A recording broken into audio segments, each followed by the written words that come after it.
Bismillah. Assalamualaikum warahmatullahi wabarakatuh.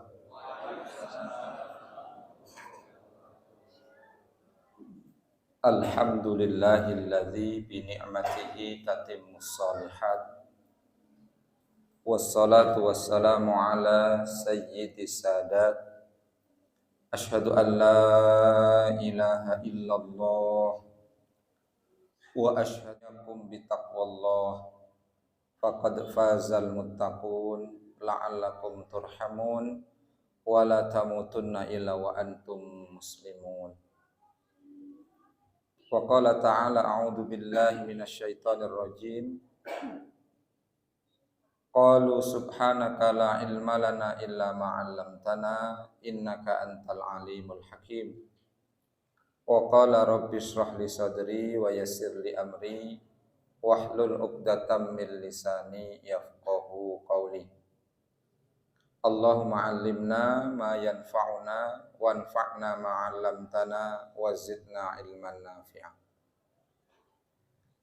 Bapak-bapak, ibu-ibu, kaum muslimin muslimat, jamaah Masjid Al-Hikmah yang saya hormati, dan mudah-mudahan kita semuanya yang dirahmati oleh Allah Subhanahu wa ta'ala. Alhamdulillah, segala puji syukur hanya milik Allah. Allah yang telah dan senantiasa menganugerahkan berbagai macam nikmatnya kepada kita. Terutama dan yang paling utama, kita bersyukur kepada Allah atas nikmat iman Islam. Sekaligus juga nikmat sehat sempat, sehingga pada malam hari ini Allah Subhanahu wa ta'ala mampukan kita untuk bisa menjalankan ibadah kepadanya, sholat maghrib secara berjamaah. Sholat yang 5 waktu adalah perintah dari Allah, wajib hukumnya. Melaksanakannya dengan cara berjamaah adalah sunnah Rasulullah, kebiasaan Rasulullah yang tidak pernah beliau tinggalkan hingga akhir hayat beliau. Ini bagi kaum laki-laki. Sampai-sampai suatu hari sahabat Nabi yang mulia yang bernama Abdullah bin Ummi Maktum menghadap lalu meminta kepada Rasul keringanan. Bolehkah beliau yang buta tunanetra itu tidak menghadiri sholat berjamaah? Dengan membawa alasan, selain beliau buta, beliau ini tidak punya pembantu yang bisa mengawal beliau, menuntun beliau. Lalu Nabi Shallallahu Alaihi Wasallam baiklah memberikan apa yang diminta oleh Abdullah bin Ummi Maktum tadi, untuk tidak menghadiri sholat berjamaah. Lalu Abdullah bin Ummi Maktum berpamitan, ketika hendak balik kembali pulang, dipanggil oleh Rasulullah. Wahai Abdullah bin Ummi Maktum, asami'tan nida, apakah engkau mendengar panggilan azan? Abdullah bin Ummi Maktum menjawab, iya ya Rasulullah, jika demikian maka penuhilah. Sehingga jamaah rahimakumullah, orang yang mendengar secara taklif beban syariat itu lebih ringan. Orang yang tidak bisa mendengar, mohon maaf, itu lebih ringan daripada orang yang tidak bisa melihat. Jadi kalau orang buta masih mendengar azan, dia wajib menghadiri. Tapi kalau orang yang tuli tidak mendengar, maka lebih ringan sesungguhnya. Tapi saya pernah mendapati di satu tempat, tempatnya di daerah Tanjung Kejawen. Masya Allah. Beliau ini setiap sholat 5 waktu hadir. Patokannya jam, jadwal waktu sholat. Dan setiap taklim, beliau hadir. Sesungguhnya beliau ini pun juga berhak mendapat dakwah. Hanya kitanya saja yang normal kurang terampil dan memfasilitasi untuk orang-orang yang oleh Allah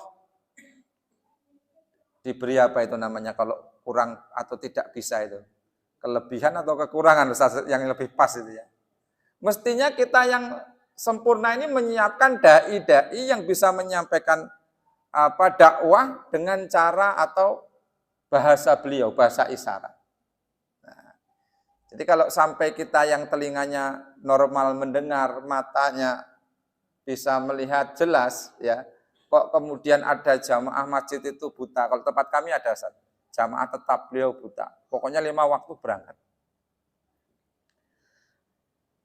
Dan kami juga di Masjid Nurul Huda itu pernah punya pengalaman taklim begini, tapi yang separuh sana ini semua rata-rata tidak bisa mendengar, bisa bicara tapi nggak jelas. Ada yang nggak bisa sama sekali, ada yang bisa tapi nggak jelas. Alhamdulillah imam di masjid tersebut, Ustadz Hasan itu beliau bisa bahasa isyarat. Sehingga alhamdulillah sampai saya menyampaikan diterjemahkan. Kapan nanti ada sedikit canda, beliau menerjemahkan, yang lain ketawa, beliau pun juga ikut ketawa, berarti nyambung. Alhamdulillah. Masya Allah. Maka kita bersyukur kepada Allah, ya, malam hari ini diberi kesempatan oleh Allah untuk bisa kembali, ya, menjalankan ibadah sholat maghrib berjamaah. Sekalian kita menyengajakan diri, berniat di dalam hati untuk menunggu tibanya waktu sholat isya dan berniat untuk menjalankan sholat isya berjamaah. Ini misalnya kalau kita pas ngaji gini ada yang meninggal dunia, itu sudah kedapatan sholat isya karena niatnya. Dan sudah duduk sengaja menunggu tibanya sholat isya. Dan menunggu tibanya waktu sholat itu bukan amalan yang kaleng-kaleng, tapi amalan yang dengannya seseorang itu akan mendapatkan doanya malaikat. Apa doa malaikat? Allahumma gfirlahu, Allahumma arhamhu. Ya Allah, ampunilah ia, ya Allah, rahmatilah ia. Dan ternyata hidup kita ini, naudzubillah ya, atau hidup manusia, bukan kita ya, disebut merugi, dengan merugi yang sesungguh-sungguhnya, itu manakala dalam hidupnya tidak mendapatkan ampunan dan rahmatnya Allah. Sebagaimana doa pertaubatan orang tua kita, Rabbana dzalamna anfusana wa illam taghfir lana wa tarhamna lanakunanna minal khasirin. Ya Allah Rabb kami telah berlaku zalim, berbuat salah kepada diri kami sendiri. Sekiranya Engkau ya Allah tidak mengampuni kami dan merahmati kami, pasti dan pasti kami ini golongan orang-orang yang merugi. Jadi kalau abang ini dagang ngampas, kok masihlah yang rugi itu cuma dagangannya, ya, maka belum merugi sesungguhnya. Selama masih dapat ampunan dan rahmatnya Allah. Masih rugi-rugi biasa. Masih rugi biasa.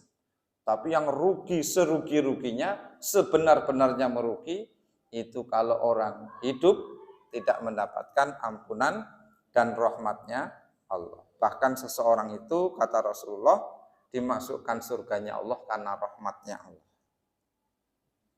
Dalam sabda Nabi, beliau menyebutkan, tidaklah salah seorang itu masuk surga karena amalnya. Sahabat bertanya, qala wala anta? Sahabat bertanya, apakah engkau juga ya Rasul? Qala wala ana. Rasulullah menjawab bersabda, begitu pula aku.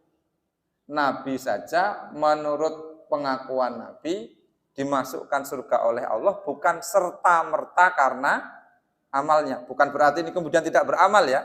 Tidak serta-merta hanya karena amal, tapi lebih daripada itu, illa ayyataghammadaniyallahu birahmatin minhu wa fadlih. Kecuali jika Allah melimpahkan kepadaku fadl, keutamaannya dan rahmat daripadanya. Maka berhaklah di sini kemudian kita mengamalkan firman Allah, qul bi fadlillahi wa bi rahmatik. Maka katakanlah dengan rahmat dan keutamaan dari Allah, falyafrahu. Hendaknya mereka itu bergembira. Kapan kita layak bergembira? Ketika mendapat keutamaan dan rahmat dari Allah Subhanahu wa ta'ala. Demikian jamaah rahimakumullah, sebagai bentuk tahadus bin nikmah, kita membicarakan nikmat Allah terkait dengan nikmat diberikannya kita nikmat iman Islam, kemudian sehat sempat sehingga kita bisa sholat berjamaah, diberi oleh Allah kekuatan untuk sabar sejenak melazimi majelis. Melazimi majelis. Masya Allah, kalau kita baca hadis Arba'in Nawawi ya, yang dihimpun oleh Imam Nawawi, di nomor urut yang ke-36 di sana ada keterangan beberapa amal kebajikan dan balasannya. Kalau diruntun dari awal hadis lumayan panjang, itu nanti akan ada hadis ya, bunyi hadis di akhir-akhir itu adalah apa? Wa majtama'a qaumun fi baitin min buyutillah, dan tidaklah satu kaum yang mereka berkumpul di satu rumah dari salah satu rumahnya Allah, yatluna kitaballah, yang mereka membaca Al-Qur'an, wa yatadarasunahu, dan mereka saling mempelajarinya, illa, melainkan nazalat alaihimus sakinah. Ini nomor satu, ini penting sekali, akan turun atas mereka sakinah. Dan sakinah ini bukan pemberian yang umum, tapi hadiah istimewa. Ya Allah berikan kepada siapa? Khusus bagi hambanya yang beriman. Yang tidak beriman tidak dapat. Kalau nikmat-nikmat yang lain mungkin dapat, tapi kalau nikmat yang namanya sakinah ini Allah khususkan. Huwallazi anzalas sakinata 'alal mu'minin. Walladzi anzalas sakinata fi qulubil mu'minin. Mohon maaf. Al-Fatah. Dialah Allah yang telah menurunkan ketenangan di dalam dada-dada atau hati-hatinya orang yang beriman. Sakinah, ketenangan ini semakin hari, kalau kita tidak mendekat kepada ketaatan kebaikan, merupakan sesuatu yang langka untuk bisa didapatkan. Apalagi hari-hari akhir kita di zaman akhir ini. Nah, ketenangan ini. Sakinah. Wa ghasyiyathumur rahmah. Ini tadi kan kita masuk surga karena rahmatnya Allah. Maka sebagai bentuk pengundang rahmat itu adalah melazimi majelis Quran, majelis ilmu yang ada di masjid. Karena ketika dilaksanakan di luar masjid, maka tidak ada kekhususan sebagaimana hadis ini. Inilah salah satu hadis yang menjelaskan tentang keutamaan melazimi majelis ilmu, majelis Quran yang tepatnya di masjid. Karena fi baitin min buyutillah. Di dalam salah satu rumah dari rumah-rumahnya Allah. Maksudnya masjid. Nah, kalau di kantor beda lagi. Ini jamaah rahimakumullah. Dapat manfaat menuntut ilmu atau taklim, tapi tidak sebanyak taklim yang diadakan di dalam masjid. Ini salah satu hadis yang menjelaskan tentang keutamaan menuntut ilmu sekaligus keutamaan masjid. Keutamaan masjid. Wa ghasyiyathumur rahmah. Dan mereka akan diliputi rahmat kasih sayang Allah. Wa hafathumul malaikah, dan mereka akan dikelilingi oleh para malaikat. Kalau dalam hadis yang lain, malaikat itu turun kemudian mereka mengepakkan sayapnya. Satu, karena mereka ridho terhadap aktivitas seseorang yang melazimi majelis ilmu. Dua, sebagai bentuk ketawaduan para malaikat kepada para ahli ilmu yang cinta kepada ilmu, yang suka duduk-duduk bersama para penuntut ilmu, ahli ilmu, ya kan? Yang ketiga, sebagai bentuk apresiasi yang setinggi-tingginya. Yang keempat, dikatakan oleh ulama, yang dengan sayap-sayap mereka para malaikat itu yang akan membawa terbang naik ke langit doa-doa orang yang berada dalam majelis ilmu. Dalam majelis ilmu, majelis Quran, majelis zikir, ya, yang dijalankan atau dilaksanakan di masjid. Jadi ketika bermajelis ini salah satu keadaan, kondisi, sebab doa itu lebih mudah dikabulkan. Ini jamaah rahimakumullah. Masya Allah, nikmat yang kita dapat pada kesempatan saat ini luar biasa, banyak sekali. dari sekian banyak manusia yang ada di kota metro ini ya, kira-kira yang mendapat nikmat bisa sholat berjamaah, kemudian duduk, bermajlis, menunggu tibanya waktu sholat isya, kemudian nanti sholat isya berjamaah, itu antara yang dapat nikmat dengan yang tidak dapat nikmat banyak yang mana, Pak? Kira-kira ini. Banyak yang tidak mendapat nikmat ini, betul nggak? Iya. Kalau dipresentasikan, Pak ya, lebih sedikit. Lebih sedikit. Maka bersyukur sekali kita kepada Allah. Nah, jamaah rahimakumullah, malam hari ini saya membawa buku kecil ya. Sesungguhnya risalah singkat ini sudah sangat populer di negeri kita, khususnya di Asia Tenggara. Risalah yang ditulis oleh Burhanul Islam. Burhanul Islam ini nama aslinya Burhanuddin. Jadi kita pernah mendengar atau membaca sebutan Hujjatul Islam. Julukan itu nama bagi Al-Imam Al-Ghazali. Ada disebut dengan Syekhul Islam. Walaupun banyak seseorang yang mendapat gelar ini. Salah satunya Ibnu Taimiyah rahimahullah. Nah, ada Burhanul Islam. Nama aslinya Burhanuddin Az-Zarnuji, daerah Zarnuj. Al-Hanafi, beliau bermadhab fikih Imam Abu Hanifah. Madhab fikih tertua.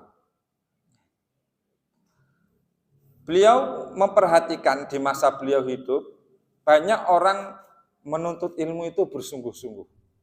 Bersungguh-sungguh dalam menuntut ilmu.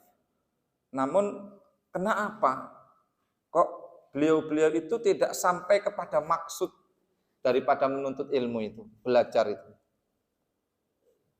Karena boleh jadi masih adanya syarat-syarat yang lain yang belum terpenuhi, atau bahkan adanya kesalahan di dalam cara ketika menempuh proses menuntut ilmu itu. Wa man akhta'at thoriq faqad dhalla, dan siapa saja yang telah salah jalannya maka tersesat. Maka setelah beliau menyimak, memperhatikan dengan seksama penjelasan-penjelasan para guru, membaca buku-buku, ya. Kemudian beliau beristikharah kepada Allah, menulis sebuah risalah yang kemudian beliau beri nama dengan Ta'limul Muta'allim. Kalau secara harfiahnya, Ta'limul Muta'allim itu adalah pelajaran untuk para penuntut ilmu. Dan sejatinya kalau disebut penuntut ilmu itu ya kita semua. Mulai dari kita kecil sampai ajal yang memisahkan kita ya dari kewajiban menuntut ilmu ini. Imam Ahmad bin Hanbal rahimahullah, ya, Imam Ahmad bin Hanbal Asy-Syaibani rahimahullah. Beliau itu pernah ditanya oleh seseorang, "Wahai imam, Anda kan sudah imam." Jadi kalau imam ini bukan imam kayak saya, kalau di kampung imamin masjid itu bukan. Ya. Kecuali kalau imam di Masjid Al-Hikmah ini, Ustadzuna ya. Masya Allah. Ishadu annahu min ahlil khair. Kalau imam-imam kayak saya ini yang di rumah, di masjid kampung itu ya cuman ya imam sholat. Tapi kalau imam zaman dahulu itu sebutan bagi orang yang hafal Quran beserta tafsirnya, hafal hadis beserta sanadnya, kedudukan hadisnya. Gak cuman satu, dua, ribuan hadis. Maka disebut atau dijuluki dengan al-imam. Ada al-hafidh Ibnu Hajar al-Asqalani, ya kan? Seperti itu. Kalau di Indonesia ini disebut al-hafidh, hafal Quran sudah al-hafidh namanya. Kalau zaman dulu, ya untuk al-hafidh itu luar biasa. Ya, syaratnya nggak hanya hafal Quran, tapi hafal ribuan hadis, ngerti hadisnya sahih atau enggak, periwayatannya siapa, dalam kitab apa. Nah, seperti itu. Masya Allah. Ya. Anda ini sudah imam, tapi kenapa? Kata orang yang bertanya, kemana-mana Anda ini masih saja membawa pena dan tinta. Maknanya beliau menyiapkan diri untuk senantiasa bisa mencatat ilmu. Kapan beliau mendengar dicatat, kapan terlintas dicatat. Ini luar biasa. Kata beliau, ma'al hibri hattal makbaroh. Akan senantiasa terus bersama tinta dan pena ini sampai nanti ke kuburan. Ini. Makanya wajar jika kemudian ada seseorang ya dikatakan nasihat dalam menuntut ilmu itu tidak akan didapat ilmu itu kecuali dengan 6 perkara. Salah satunya adalah semangat, hirsun. Semangatnya Imam Ahmad, semangatnya Nabi Musa dalam menuntut ilmu juga luar biasa. Bisa dicek nanti dalam Al-Kahfi ya, ayat yang ke-60. Kita baca. A'udzu billahi minasyaitonir rajim. Mari.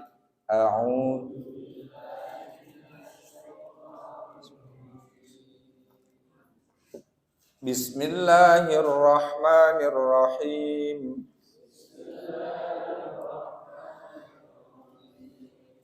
Wa idh qala Musa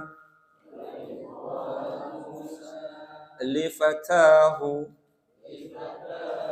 la abrahu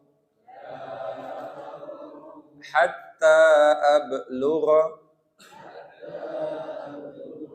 majma'al bahrain au amdiya huquba. Dan ingatlah ketika Musa berkata kepada pemudanya, seorang pemuda yang menyertai rohilah perjalanannya Nabi Musa untuk mencari seorang guru yang dimaksud melalui wahyu dari Allah untuk belajar ilmu daripada orang tersebut. Fatahu itu pemuda itu namanya Yusa bin Nun, yang di kemudian hari pun juga menjadi nabi. Jadi pemuda yang senantiasa menyertai guru. Gurunya siapa? Ya Nabi Musa.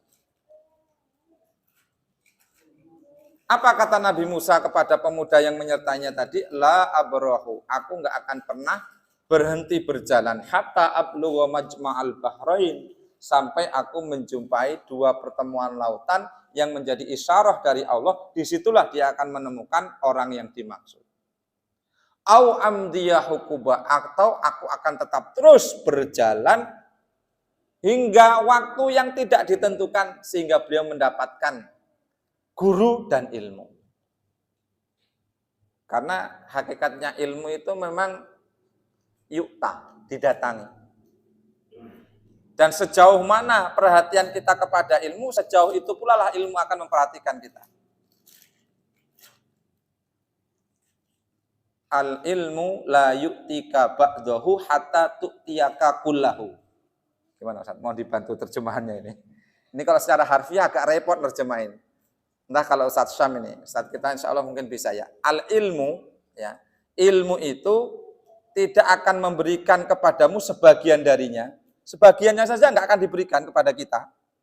Hatta sehingga tu'tiyahu kullaka. Engkau memberikan perhatian kepadanya, kepada ilmu, untuk ilmu itu kullaka, seluruh potensimu, seluruh daya upayamu, seluruh kesungguhanmu. Nah, itu. Jadi ilmu itu mahal. Ilmu itu mahal. Wajar saja jika kemudian jangankan manusia, hewan saja ketika dia berilmu, hewan buruan anjing yang diajari oleh tuannya itu halal atau haram, Pak? Halal atau haram? Hah? Haram atau halal? Yang halal siapa? Yang haram? Masya Allah. Bapak apa, Pak? Haram. Kenapa, Pak? Bukan. Kita punya anjing. Yang kita latih, kita didik memang untuk berburu. Kemudian kita melepas bismillah. Kemudian dia mengejar buruannya. Masya Allah, beliau ini detail ini, ya, teliti ini, Masya Allah. Iya, tapi yang membedakan antara anjing selain itu dengan anjing kita apa? Terpelajar, terdidik, diajari ilmu, Masya Allah. Dekat dengan orang soleh itu nggak usah manusia, anjing saja dapat kemuliaan. Rokim, anjingnya Ashabul Kahfi, Masya Allah, luar biasa. Kembali ke cerita, Pak ya. Udah tua, denger cerita masih seneng nggak, Pak? Saya ini punya buku namanya Tadabbur Qososil Quran. Ya salah satunya cerita ini. Bukunya tebal, Pak. Ya, kayak ensiklopedia Al-Mausu'at. Wah, tebal begitu ya. Karena kita tahu, Pak ya, dalam Al-Qur'an itu 1/4 isi Quran itu kisah. Hampir setiap surat ada kisah. Bahkan ada surat khusus yang namanya saja kisah-kisah. Al-Qasas. Dan PR ini, Pak. Kisahnya siapa yang paling banyak diceritakan dalam Al-Qur'an? Kisah Nabi Musa dan siapa? Dan kaumnya, umat dakwahnya. Siapa? Bani Israel. Memang Bani Israel itu karengkang, Pak ya. Dikisahkan dalam Al-Quran itu. Kalau kita lihat, ini abang ketawa tak ngerti betul ini kan. Karengkang. Kalau bahasa Arabnya ada itu, Pak. Dua blek jiddan. Wah. Dableknya minta ampun. Di awal Al-Quran juz pertama saja sudah ada ceritanya Musa sebelum cerita yang lain beserta kaumnya. Sampai juz 30 di An-Nazi'at masih ada ceritanya Nabi Musa. Masya Allah. Nah, dikisahkan demikian, Pak ya, Al-Qasas ini. Nah, setelah beliau Imam Burhanuddin Az-Zarnuji mengamati, memperhatikan, maka beliau berniat baik untuk menulis risalah. Risalahnya itu tipis, Pak. Kalau dikertaskan mungkin cuma segini nih. Tapi kemudian saya membawa terjemah syarah Ta'limul Muta'alim, pentingnya adab dalam meraih keberkahan ilmu. Di syarah dijelaskan oleh ulama Syekh Shalih Al-Utsaimin. Ada Syekh Al-Utsaimin, ini Al-Utsaimin. Ulama dengan 1000 guru di abad 21. Jadi rahasia sukses belajar yang sudah teruji ratusan tahun. Dan untuk kitab adab dalam hal adab dalam belajar, ini termasuk buku yang lama. Karena ada buku adab dalam belajar, itu ada bukunya Tadhkiratus Sami, Al-Kinani Asy-Syafi'i. Beliau bermadzhab Syafi'i. Dan tentunya Imam Abu Hanifah lebih dahulu daripada Imam Syafi'i. Kemudian ada ya Adabul Alim wal Muta'alim, ya, Imam An-Nawawi itu di bawahnya lagi. Berarti termasuk tertua. Ya, termasuk tertua untuk kitab adab khususnya dalam adab dalam menuntut ilmu. Isinya syair, terjemahan, penjelasan, motivasi dan tips. Bonusnya buku kecil ini, Pak, Adab Penuntut Ilmu. Agar ilmu kita bermanfaat, pertama, karena yang punya ilmu itu Allah, dan yang memberikan kemanfaatan terhadap ilmu kita itu ya Allah. Maka satu-satunya jalan pintas yang pertama kali yang bisa kita upayakan supaya ilmu kita bermanfaat, ya minta sama yang punya ilmu. Berdoa kepada Allah. Maka di pagi hari, zikir subuh kita itu kan ada Allahumma inni as'aluka ilman nafi'ah. Dan itu bagian daripada rangkaian zikir pagi. Jadi kalau tempat kami Ustaz, itu pagi Jumat dan pagi Ahad itu setelah sholat subuh berjamaah, zikir ba'da sholat, kemudian tadabbur zikir pagi. Dari mulai ayat kursi sampai sholat Nabi. Tapi itu enggak sekali. Mungkin zikir yang pertama ayat kursi itu 3-4 kali pertemuan. Mulai dari periwayatannya, asbabul wurud, sebab turunnya ini bagaimana, keluarnya hadis ini, kemudian keutamaannya apa, kemudian bacaannya ditadaburi kata per katanya, begitu.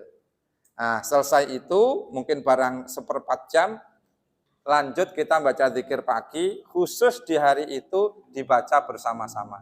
Dari yang awalnya nggak bisa baca jadi bisa baca, yang bacanya belum lancar jadi lancar, yang sudah lancar jadi hafal. Akhirnya sekarang sudah nggak ada yang bawa buku lagi karena sudah hafal semua. Itu kalau dibaca ya 1/4 jam. Zikir pagi di waktu pagi itu. Nah, luar biasa. Nanti kalau di sini mau Ustadz Sam dan Ustadz Taufik juga menghidupkan, ya sangat baik sekali. Sangat baik sekali. Karena manfaatnya luar biasa. Di sana ada Allahumma inni as'aluka ilman nafi'ah. Ya Allah, sungguh aku memohon kepadamu ilmu yang bermanfaat. Karena ada ilmu ghairu nafi', ilmu yang tidak bermanfaat. Maka Nabi dalam doa yang lain mengajari kita dan menyontohkan Allahumma inni a'udzubika min ilmin la yanfa. Ya Allah, sesungguhnya aku berlindung kepadamu dari ilmu yang tidak bermanfaat. Ciri dari ilmu yang bermanfaat, Imam Al-Ghazali sebutkan diantaranya semakin menjadikan pemiliknya takut kepada Allah. Itu Masya Allah. Takut kepada Allah ini anugerah loh jamaah rahimakumullah. Orang berilmu kalau oleh Allah nggak diberikan anugerah takut, itu bukan malah bermanfaat, tapi dengan ilmunya untuk bodohin orang. Karena siapapun dia orangnya itu pasti akan digoda. Dan iblis itu punya talbis, perangkap. Perangkapnya iblis untuk orang yang berilmu pun juga ada. Jangan mentang-mentang kalau sudah berilmu, kemudian sudah aman, bebas hambatan, tidak. Iblis yang menggoda pun tingkatannya yang alim juga. Begitu kan. Nggak kerucu kayak yang godain saya, godain keumuman orang ini, tidak. Nah, ini jamaah rahimakumullah. Maka ada doa Nabi juga, doa munajat sepertiga malam. Ya, saya ini senangnya doa-doa, Pak, ya, karena banyak hajatnya sama Allah. Ya. Sampai saya ada buku itu yang terus diulang dan diulang, tadabur al-adkar, ya, wa doa, zikir-zikir dan doa. Allahumma qsim lana min khasyatika ma tahulu bihi bainana wa baina ma'asik. Ya Allah, bagikanlah untuk kami, anugerahkanlah untuk kami. Dari takut kepadamu, yang dengan takut kepadamu itu dapat menjadi penghalang bagi kami dan penghalang untuk bermaksiat kepadamu. Sehingga karena ada takut itulah yang kemudian kami tidak berani bermaksiat kepadamu. Ya. Nah, ini jamaah. Sebegitu pentingnya ilmu yang bermanfaat, maka kita harus berusaha agar mendapat ilmu yang bermanfaat. Maka salah satu caranya tadi, yang pertama adalah minta kepada Allah. Agar Allah beri kita ilmu yang bermanfaat dan Allah lindungi kita dari ilmu yang tidak bermanfaat. 2, pastikan ketika kita menuntut ilmu itu tashihun niyah. Dibenarkan niatnya. Tentunya karena menuntut ilmu itu ibadah dan segala suatu perkara hatta yang mubah kecuali yang haram, ya. Melakukan haram kok ikhlas. Saya minum khamr ini ikhlas karena Allah, ya.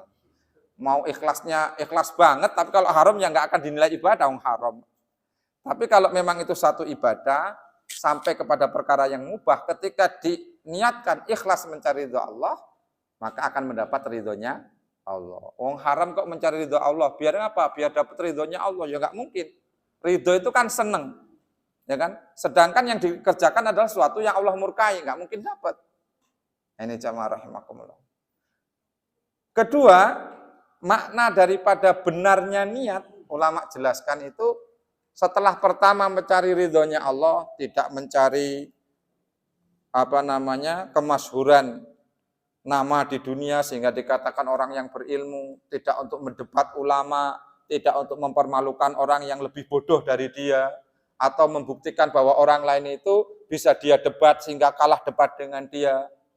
Itu tujuan yang tidak benar, tujuan yang tidak benar. Maka setelah tujuan menuntut ilmu mencari ridhonya Allah, biar Allah itu senang sama kita. Ya, maknanya ridho itu biar Allah itu senang sama kita.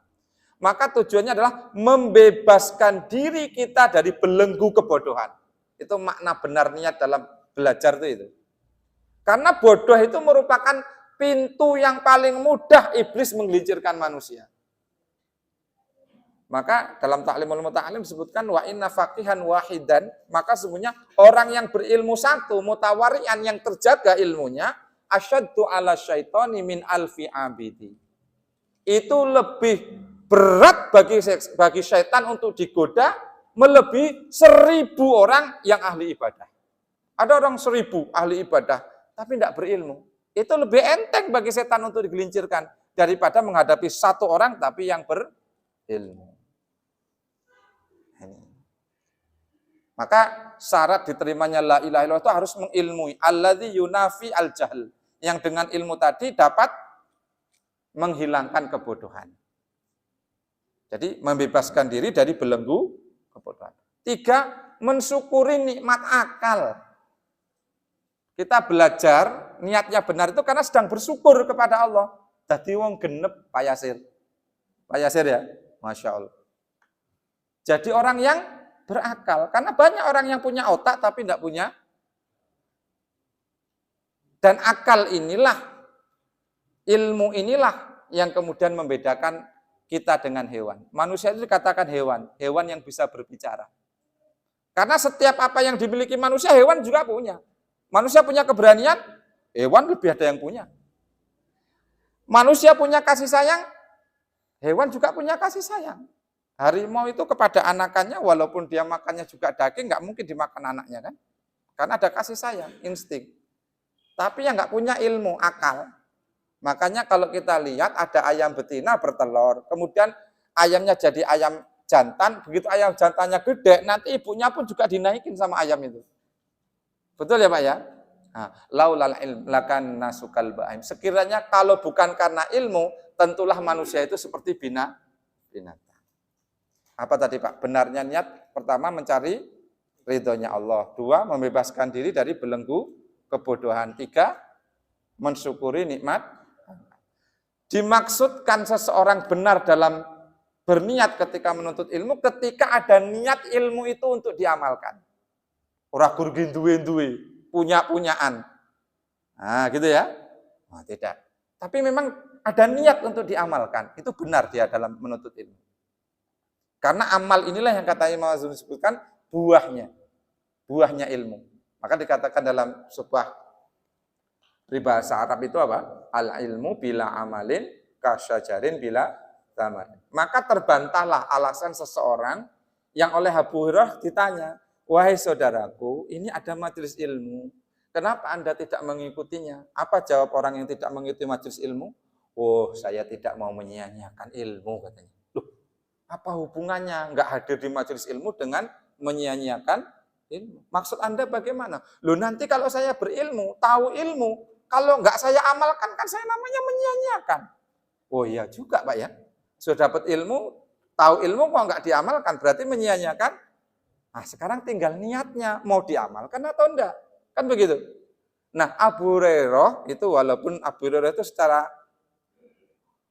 kasta dan stratanya itu rendah loh tadi. Ya. Miskin papa dia itu, miskin nggak punya apa-apa. Nah, bukan berarti kaya mama ya Pak ya. Tinggalnya itu nempel di tembok masjidnya Nabi. Kemudian Abu Hurairah ini adalah orang yang banyak meriwayatkan hadis. Yang paling masyhur hadis Abu Hurairah di negeri kita itu kalau pas hari Jumat. Ruya an Nabi Hurairah radhiyallahu anhu qol, gitu kan? Itu hadis tentang larangan berkata-kata itu riwayat Abu Hurairah. Dan Abu Hurairah inilah sahabat yang dengannya Imam Az-Zuhri berpendapat bolehnya seseorang berkurban dengan selain an'am yang disebutkan 4 menurut sepakatan ulama. Onta, sapi, bisa dengan kerbau, kambing, domba. Maka Abu Hurairah ini pernah korban pitik ayam. Karena memang nggak punya yang lain. Dan beliau ngebut betul kepingin. Ya sudah, ini kekhususan. Jangan tahun depan Pak Yasir ke masjid ngintik go jagung. Apa Pak? Kurban. Kurban pitik. Lagi madhabnya apa? Madhab Imam Az-Zuhri. Tapi enggak muktabar. Pendapat yang muktamad ya al-an'am. Tadi Pak ya, itu pun harus an'am, binatang ternak. Oh Pak Yasir berburu di hutan dapat kambing, ngintik dibawa ke masjid. Apa Pak? Korban. Korban apa? Kambing. Lu enggak pernah pelihara kambing, enggak beli kambing, kok punya kambing. Kemarin habis berburu. Enggak diterima itu. Karena bukan hewan ternak, tapi hewan buruan. Nah ini jamaah rahimakumullah. Kemudian yang berikutnya, ulama jelaskan disebutkan benar niat seseorang itu atau disebut benar niat itu ketika seseorang itu berniat mengamalkan dan menyebarluaskan ilmu. Karena hidupnya agama Islam ini dengan tersebarluaskan ilmu. Bayangkan Pak ya, kalau murid terbaiknya Nabi sahabat itu kok nggak tabligh, nggak menyampaikan ilmu. Tentu nggak akan ada murid yang namanya tabiin. Tabiin kok juga diem-diem untuk dirinya aja nggak pernah disampaikan. Ya, nggak mungkin ada tabiin sampai a'immatul mujtahidin sampai di kita.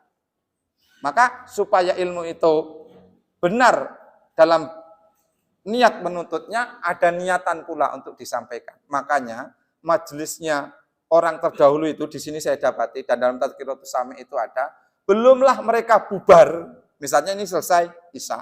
Belumlah mereka kembali ke rumahnya masing-masing, melainkan mereka saling yatadarasunahu bainahum. Mereka menyampaikan daresnya itu tadi antara mereka, setidaknya one by one. Saya dengan Ustadz dengan Mas Edu. Nanti kalau antum dapat kesimpulan 5, saya dapat kesimpulan 5, kan akhirnya masing-masing kita dapat kesimpulan berapa? 10. Itu sunnahnya orang soleh terdahulu kalau belajar begitu, Pak. Dimudzakarahkan. Ad-darsu marrah. Pelajaran itu mungkin disampaikan sekali, wal muraja'atu marrat, dan mengulang-ulanginya berkali-kali. Jamaah rahimakumullah, Imam Syafi'i di sini dikatakan, ya, tidaklah beliau mengulangi pelajaran yang pernah beliau pelajari, kecuali setiap mengulanginya itu apa? Bertambahlah ilmu baru. Dan yang paling menarik, penuntut ilmu yang sejati, yang akan mendapat keberkahan dan manfaat ilmu itu apabila ada usaha membebaskan diri dan jiwanya dari berbagai macam kotoran hati. Dan yang paling betul-betul harus dibersihkan adalah penyakit sombong. Jadi harus menghadirkan sifat tawadu. Atok berkata, ya, sungguh aku mendengar satu hadis yang disampaikan oleh anak muda. Dan aku benar-benar mendengarnya. Seolah-olah aku belum pernah mendengarkan hadis tersebut. Padahal aku sudah lebih dulu mendengarkan hadis yang disampaikan oleh anak muda tersebut sebelum anak tersebut dilahirkan. Jadi bagaimana menyikapi, dalam sini jelaskan juga, pelajaran yang disampaikan sekalipun sudah 1000 kali disampaikan, tapi tetap berusaha bagaimana agar menyikapinya sebagaimana ilmu itu baru mau kita pelajari. Kalau kita kan nggak sobar biasanya, Pak. Nah, penyakit L ini bahaya ini, Pak. Gitu kan. Itu aja. Gitu kan. Manusia itu paling cepat malal, bosan. Nah, makanya sobar ini harus menjadi syarat. Ada syair namanya alala. Alala tanalul ilma illa bisittatin. Engkau ketahuilah tidak mendapat ilmu kecuali dengan 6. Sa'umbika an majmu'iha bibayanin. Akan kujelaskan kepadamu dari kumpulan yang 6 itu secara terperinci. Zakaud, kecerdasan, punya modal akal. Wahirsun, semangat, tamak, rakus dengan ilmu. Macam Buya Hamka, Bang, ya. Tidak sekolah, tapi profesor. Nah, karena beliau semangat. Kemudian apa? Wastibarun.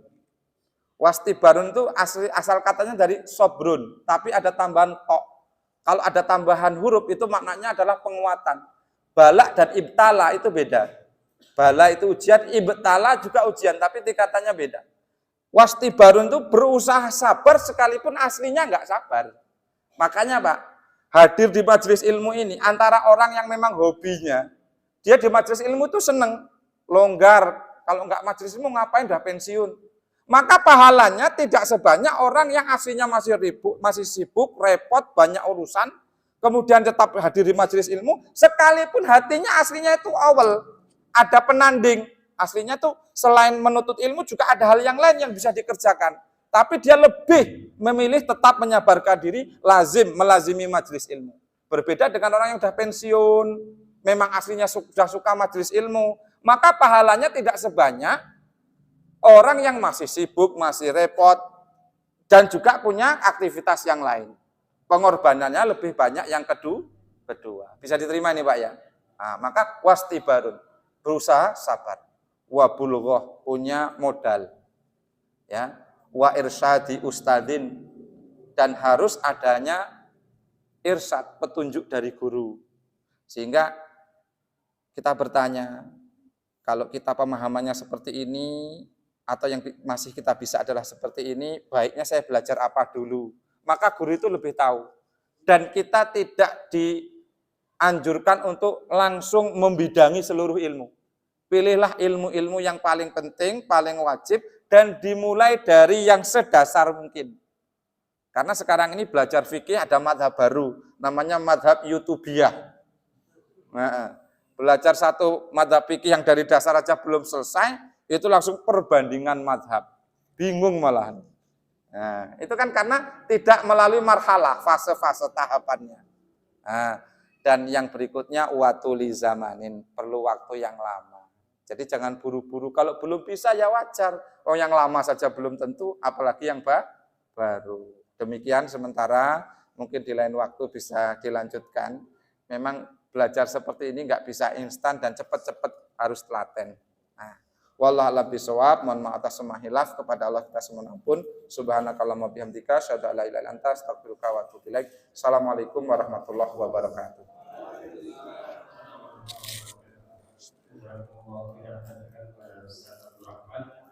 Yang telah menyampaikan tentang artinya adab di dalam menuntut ilmu. Semoga ini menjadi suatu pencerahan bagi kita yang tentunya kita sudah mengkaji tentang adab menuntut ilmu, tapi pada malam hari ini kita mendapatkan wejangan baru, tambahan wawasan. Betapa pentingnya kita mengharap meminta kepada Allah Subhanahu wa taala dan juga senantiasa kita memperbaiki niat di dalam setiap majelis-majelis yang kita hadiri. Di setiap malam Rabu kita mau majelis, maka kita perhatikan niat kita, ya. Jamaah yang dirahmati Allah Subhanahu wa taala, kita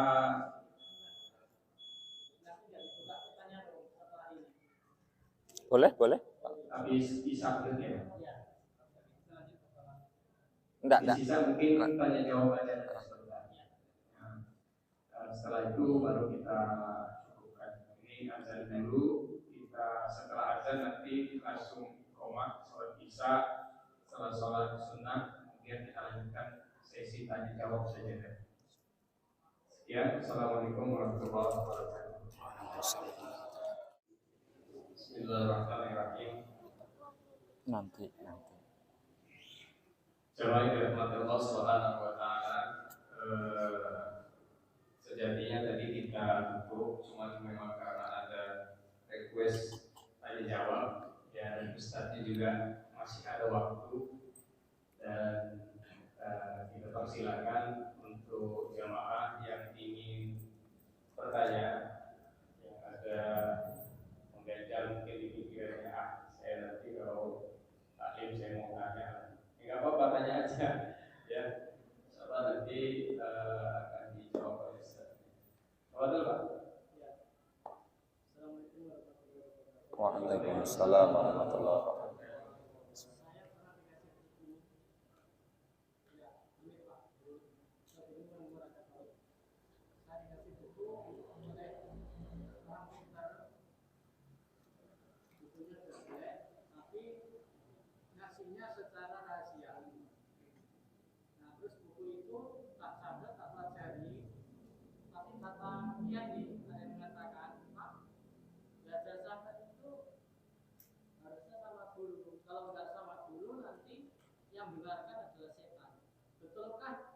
Pelajaran yang saya pelajari itu setan itu membenarkan atau mungkin malah menyalahkan, itu saja. Ya, sekedar informasi, beliau ini tinggal di rumah dinas wali kota ya, wakil, dan beliau ini mualaf ya, dunia Katolik. Ya, mungkin ada yang tanya-tanya, beliau kan sering sholat di sini. Mungkin kalau saya sering karena beliau sering lewat depan rumah. Pertanyaannya tadi, kalau belajar tidak sama guru akan dipandu oleh setan atau disalahkan oleh setan. Nah, itu gimana kira-kira?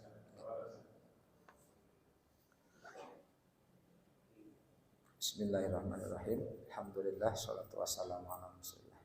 Allahumma la sahla illa ma ja'altahu sahla wa anta taj'alul huzna idza syi'ta sahla. Terima kasih Bapak atas pertanyaannya. Sebelum saya menjawab, memang kuncinya ilmu itu dua. Miftahul ilmi, kuncinya ilmu itu dua. Satu, husnul istima', baiknya di dalam mendengar. Ini alhamdulillah Bapak beliau ini sudah seksama mendengar, sehingga pertanyaannya memang ada kaitannya dengan materi. Kemudian beliau ingin bertanya dan husnul soal, baiknya dalam mendengar dan baiknya dalam bertanya. Nah, beliau sudah bertanya dengan bahasa yang baik dan insya Allah beliau pun bertanyanya dengan niat yang baik. Karena kalau saya yang dites ini keliru Pak, karena saya bukan tester Pak ya. Dan saya tidak punya ilmu ya, sedikit saja ini. Bisanya ya cuman yang disampaikan itu tadi. Baik jamaah rahimakumullah, inilah bedanya ilmu agama Islam ya dengan ilmu-ilmu yang lain. Jadi dijaganya ilmu Islam itu memang melalui guru yang bersambung terus sampai kepada Nabi. Gitu. Contoh Pak ya, Islam itu salah satu alatnya adalah bahasa, menggunakan bahasa Arab. Ya. Maka Al-Quran menggunakan bahasa Arab, hadis pun menggunakan bahasa Arab. Nah, ketika kita hanya mentah-mentahan baca buku, kapan kita membacanya salah, nggak ada yang membenarkan. Kapan kita memahaminya salah, tidak ada yang kemudian membenarkan kesalahan kita. Kalau hanya murni membaca. Ini tanpa mengecilkan aktivitas membaca. Membaca tetap suatu hal yang sangat baik. Sangat bagus sekali. Tapi apa yang kita baca itu pun juga harus kita gurukan. Kita tanya kepada guru, orang yang lebih tahu dari kita, saya ada buku seperti ini loh. Menurut Bapak buku ini bagaimana? Bagi orang seperti saya, sudah masanya belum? Sudah waktunya belum saya membaca, menelaah buku ini? Kalau kata beliau, belum. Ini memang bukunya bagus. Tapi sementara ditunda dulu, belajar yang ini dulu. Gitu Pak ya. Contoh, misalnya, alaikum bihadhihi habbatis sauda. Ada hadis Nabi. Hendaknya kalian mengonsumsi biji hitam ini. Maksudnya habbatus sauda itu jintan hitam, Pak. Ha, ba, ta. Ya, tak marbutoh. Habbatus sauda. Ini kalau kemudian buku itu kan ya cetakan manusia, buatan manusia. Sangat mungkin sekali ada salah titik koma. Begitu ya. Tiba-tiba yang habbatus sauda itu tadi ya ketambahan titik satu. Maka bunyinya bukan habbatus sauda tapi hayyatus sauda. Hayyah itu adalah ular hitam yang berbisa. Ular hitam padang pasir yang berbisa. Jadi sakit apa saja kata Nabi ya bisa diobati dengan habbatus sauda. Ya, kecuali kematian ya, memang sudah ajalnya. Ini karena salah dia baca dan nggak ngerti redaksi yang asli karena nggak digurukan, mentah-mentahan diterima. Apalagi dia memang mungkin orang yang tahu bahasa Arab nggak ada terjemahannya. Alaikum bihadhihi hayyatis sauda misalnya. Hendaknya kalian mengkonsumsi ular hitam yang berbisa. Maka yang aslinya suruh konsumsinya jintan hitam malah ular. Nah, ini yang dikhawatirkan Pak. Ya, jadi di sini pentingnya kita dalam belajar itu mengikuti bimbingan, arahan, piulang guru. Begitu. Karena guru itu lebih ilmunya dan pengalamannya daripada kita. Guru-guru kita itu kan ngerti batas kita itu sampai mana dan di mana. Nah, maka memang apalagi belajar Quran Pak. Belajar Quran itu banyak sekarang alat-alat ya. Ada yang pakai pena ditutul itu kan. Nah, kalau itu sekedar untuk membantu kita yang belum lancar ya bisa. Tapi untuk membenarkan bacaan kita kan nggak bisa pena. Entah bacaan kita benar atau salah kan Pak. Speaker Quran, nah, saya tahu persis karena saya jual speaker Quran Pak ya. Ini nggak promosi loh Pak ya. Tapi kalau mau beli bisa sama saya gitu ya. Termasuk talking pen itu tadi kan. Dia alat bantu, tapi bukan pengganti guru, tetap harus guru. Gitu kan, belajar Quran itu harus bertatap muka. Guru lihat muka kita, lihat mimik bicara kita, gitu kan. Kalau baca Quran begitu Pak. Nah, itulah Islam begitu Pak. Nah, tapi bukan berarti seorang muslim itu dilarang mengeksplor dirinya dengan cara banyak membaca itu tidak. Tapi bacaannya itu harus digurukan. Jadi enggak langsung dikonsumsi, dimakan mentah-mentahan semua itu tidak. Nah, dan tidak dianjurkan belajar apa ya? yang mungkin di sana ada perbedaan-perbedaan pendapat. Ya, harus dikuatkan dulu dasarnya. Nah, belum apa-apa sudah ini begitu. Mungkin kalau bapak yang dulu bukan dari Islam, kok ada NU, ada Muhammadiyah, ada Persis, ini Islam apa kok macam-macam. Sebenarnya semua itu Islam, Pak. Hanya wadah organisasinya saja. Nah, sudah berapa lama, mohon maaf, Pak? Di Islam sudah berapa lama? Islamnya dari kecil, Pak. Cuman kan kami dulu kan belum KPR. Ah. Kata sholatnya ya belum. Oh begitu. Iya. Ya. Ah. Cuman yang saya herankan itu ngasih buku saya kok rahasia, nggak ngasih. Masih nggak bukunya itu, Pak? Masih buku. Wah, berarti saya boleh belajar nanti, Pak ya. Sama hasil resumenya Bapak itu kan ya. Artinya kok rahasia, kok nggak terang-terangan gitu. Ah, ah. Gimana, Pak? Itu bukunya tentang apa, Pak? Kalau boleh kita diceritakan sekarang. Bukunya udah lama, buku lama. Ah, ah. Dulu, Pak. Bahasa Indonesia. Bahasa Indonesia. Ejaan lama, ejaan baru. Dan ada ejaannya sudah pakai EYD. Ah, ah. Cuma sila kata itu buku lama, Pak, itu ada tulisan Al-Furqan gitu. Oh gitu. Iya. Itu apa memang ajaran Al-Furqan? Nah, saya kan belum tahu, Pak. Ah, ah. Yang Al-Furqan, yang Muhammadiyah, yang kan belum tahu. Itu buku, Pak. Iya, buku cetakan, Pak. Kan ngasihnya ke rahasia. Kurang lebih tahun berapa, Pak, itu cetakan buku itu? Sekitar tahun zamannya Pak Harto dulu. Oh ya. Zaman tahun 60-an. Oh. Itu perlu dikaji, itu saya belum tahu itu, Pak. Malah beneran nanti saya bisa belajar itu. Kalau kita belum kenal, kita cari guru itu kita gurukan, Pak, gitu kan. Saya tulis itu di buku, kemarin di buku lain, bahkan ditegur kiai itu, amit ya Pak. Yaitu ahli dari India, dari mana Pakistan, dari mana-mana. Dia katakan, Pak, belajarnya setelah guru, kalau enggak nanti yang guru sampai itu setan gitu. Pikir saya kok setan mengguru kita. Makanya itu saya tanyakan, nah itu sebaiknya seperti gimana Pak? Ya, ditanyakan dengan ahlinya, kemudian minta penjelasan ini buku apa sebenarnya, gitu ya. Kalau memang belum waktunya dikonsumsi ya karuan yang lain, misalnya fikih ibadah yang harian dari mulai toharoh, gitu ya, bersuci, Pak ya. Nah, sama-sama, Pak. Masya Allah, luar biasa. Wallah alam bisawab. Masih ada lagi yang mau bertanya?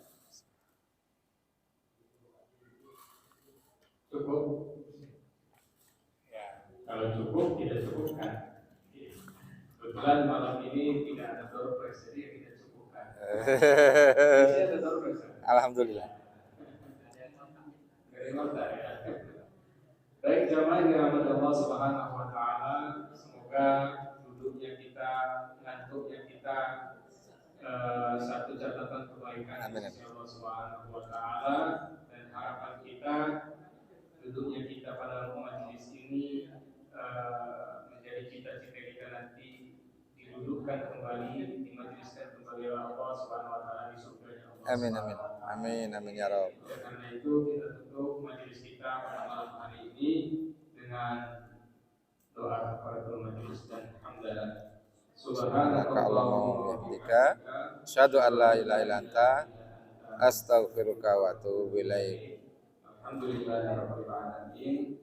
Mohon maaf atas salah dan khilaf dari saya pribadi. Assalamualaikum warahmatullahi wabarakatuh. Waalaikumsalam warahmatullahi wabarakatuh.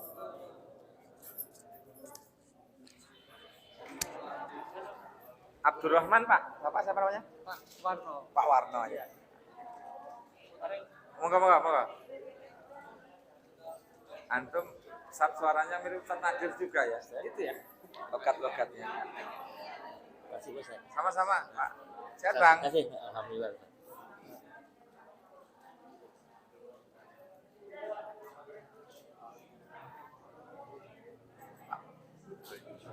Mari, Pak. Ada yang kontak saya.